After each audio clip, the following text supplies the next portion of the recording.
One simple task. I want to have a list of these folders in Excel as a list. And I don't want to use any external tools, just Windows. And this is possible. So now we go to the above folder, which is my drive, and I hit Shift and right click.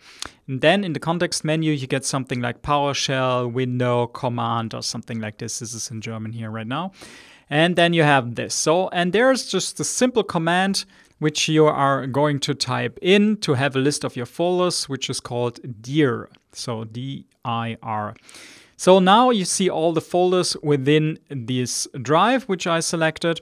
And there are some other commands as well. If you hit tree, for example, you get all the subfolders as well, and hit your tree and F, then you get all the files as well, which can be quite big list then. So how to copy? Just left click and hold. And just go there where you want to what you want to have in your Excel list, and then hit enter, return.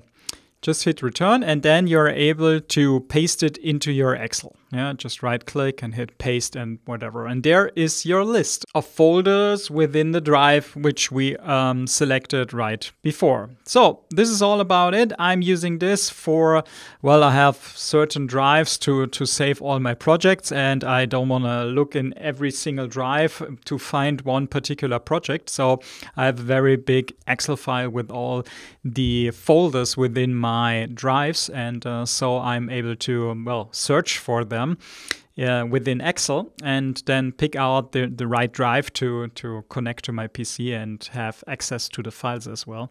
So this is quite handy for this, and this is very easy. So this is all about the tutorial, and yeah, thank you for watching. Have a great day, have a good week, and see you next time. Servus, guys.